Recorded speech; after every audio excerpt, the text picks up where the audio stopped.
dakwah-dakwah salafi. Banyak sekali yang mereka lakukan itu teman-teman, tetapi bukan untuk sesuatu yang mendekatkan diri kepada Allah, tapi semakin jauh. Mereka merasa kalau dirinya semakin dekat kepada Allah, tetapi semakin melanggar perintah dari Rasulullah. Saya kasih contoh beberapa. Ini perkara yang simple, yaitu ketika Rasulullah SAW memerintahkan kita untuk memelihara jenggot, merapikan kumis, mereka sebaliknya anggap mulut cara apa dasaknya mewandingkan dengan senyum.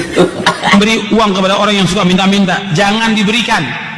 Sebab kita nggak tahu dia sholat apa tidak. Kadang-kadang dia memang kerjaannya minta-minta. Orang yang meminta-minta datang kepada kita di permukaan bumi ini, kita beri, bukan kita curigai. Hati-hati. Nah, kalau kita kasih di rumah kita, nanti dipanggil teman-temannya, datang ke rumah kita.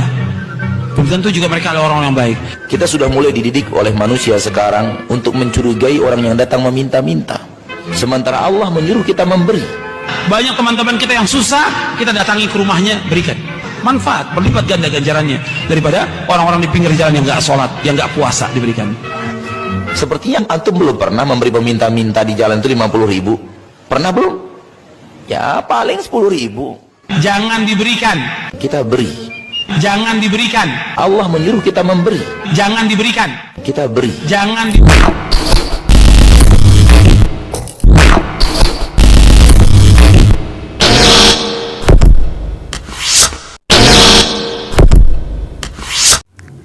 Assalamualaikum warahmatullahi wabarakatuh.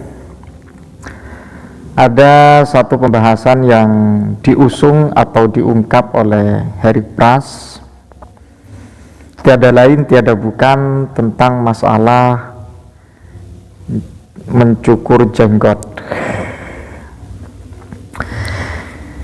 Saya kok berpikir Mas Harry Pras kurang begitu memahami ya tentang masalah konteks hadis, dan juga para pakar dalam bidang fikih memahami tentang masalah hadis yang orientasinya terhadap hukum mencukur jenggot,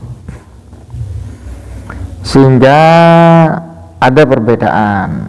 Kata Harry Pras, ketika mereka menghina masalah jenggot, tapi kalau orang Wahabi tidak mencukur jenggot, itu yang menjadi perbedaan. Seakan-akan yang saya amati apa yang disampaikan Harry Pras, bahwa yang namanya jenggot itu tidak boleh dicukur, dan itu merupakan sebuah perintah dari baginda Nabi Muhammad SAW. Memang hadisnya seperti itu, tapi dalam konteks hadis itu para pakar fikih, para mujtahid, para imam madzhab al-arba'ah itu berbeda pandangan tentang istidlalul hukmi terkait dengan hadis tersebut, atau pengambilan hukum tentang masalah mencukur jenggot. Dan sebelum saya memutar video tersebut, bahwa kita ketahui para golongan salafi wahabi itu ya memang secara manhaj tidak sama. Mereka seringkali secara spesifik mengkaitkan hukum dengan beberapa kajian hadis secara lahiriah, tapi tidak memahami mekanisme bagaimana hadis tersebut dan bagaimana hadis tersebut tentang hukum yang keluar dari hadis tersebut. Untuk mengetahui hukum hadis, bagaimana substansi hadis itu tersebut menjelaskan apa dan hukumnya apa, perlu kita berpijak kepada pendapat para ulama. Jadi seperti itu. Sampai kapanpun ini tidak akan pernah terselesaikan, karena mereka tidak mau mengikuti manhaj yang saya sampaikan. Kita simak dulu Harry Pras ya. Tetapi orang-orang yang selalu melawan dan membenci dakwah-dakwah salafi, banyak sekali yang mereka lakukan itu teman-teman, tetapi bukan untuk sesuatu yang mendekatkan diri kepada Allah, tapi semakin jauh. Mereka merasa kalau dirinya semakin dekat kepada Allah, tetapi semakin melanggar perintah dari Rasulullah. Saya kasih contoh beberapa. Ini perkara yang simple, yaitu ketika Rasulullah SAW memerintahkan kita untuk memelihara jenggot, merapikan kumis, mereka sebaliknya Satu poin kita temukan bahwa mereka dari golongan yang selain Wahabi, katakanlah Aswaja, melakukan pelanggaran perintah untuk membiarkan jenggot. Ini kan perintah, berarti secara otomatis ini merupakan satu tuduhan. Ketika seseorang mencukur jenggot kemudian dihukumi haram secara mutlak, ini kan tidak baik. Dan juga dari kalangan Aswaja tidak menyalahkan golongan Salafi Wahabi tanpa sebab. Pasti itu. Ketika menyalahkan Salafi Wahabi pasti ada sebab. Perlu kita ketahui. Sebelum Anda, Heri Pras, mengungkapkan sesuatu yang berkaitan dengan masalah hukum jenggot, perlu dikonfirmasi dulu, perlu dikaji dulu. Ketika Anda mengatakan bahwa mereka-mereka yang mencukur jenggot itu termasuk orang yang melanggar perintah Allah dan dihukumi haram, itu dikaji dulu. Bagaimana sikap para ulama terkait dengan masalah jenggot? Yang terpenting dan perlu saya tegaskan, masalah halqul lihyah atau mencukur jenggot ya, atau qasus syawarib, mencukur jenggot dan sebagainya, itu ada perbedaan para ulama. Ketika latar belakang hukum atau hukum yang dibangun yang berdasarkan khilafiyah antara para ulama, maka tidak baik untuk mengatakan bahwa itu melanggar aturan baginda Nabi Muhammad SAW. Karena kata Heri Pras, yang namanya jenggot itu ya tidak boleh dicukur, itu sesuai perintah baginda Nabi. Mari kita buktikan bahwa kalau memang permasalahan khilafiyah tak perlu dipersoalkan. Ketika antara para ulama silang pendapat tidak perlu dipersoalkan. Yang menjadi persoalan itu manhaj dari Salafi Wahabi atau teori yang dilakukan Salafi Wahabi, sehingga menghukumi secara mutlak keharaman mencukur jenggot. Ini kan satu pemahaman yang kurang pas ketika dikaji dalam substansi hadis tersebut. Ada satu keterangan dalam kitab Al-Fiqhu Al-Islami wa Adillatuhu karya Syekh Wahbah Zuhaili. Wa qad harrama al-malikiyatu wal hanabilatu halqaha. Dari kalangan Malikiyah dan juga kalangan Hanabilah itu menghukumi haram mencukur jenggot. Wa tabara al-hanafiyatu halqaha makruhan tahrimian.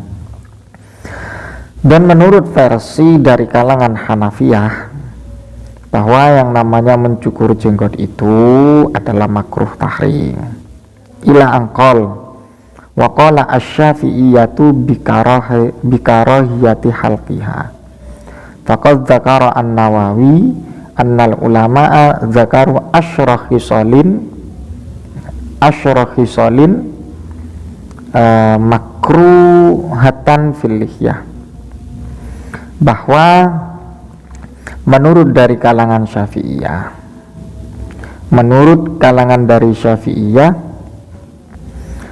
yang namanya mencukur jenggot itu, terkait dengan hukum mencukur jenggot itu adalah hukumnya makruh. Dari ketiga mazhab atau dari ketiga kalangan Malikiyah, Hanabilah, Hanafiyah dan kemudian Syafi'iyah, itu ada silang pendapat.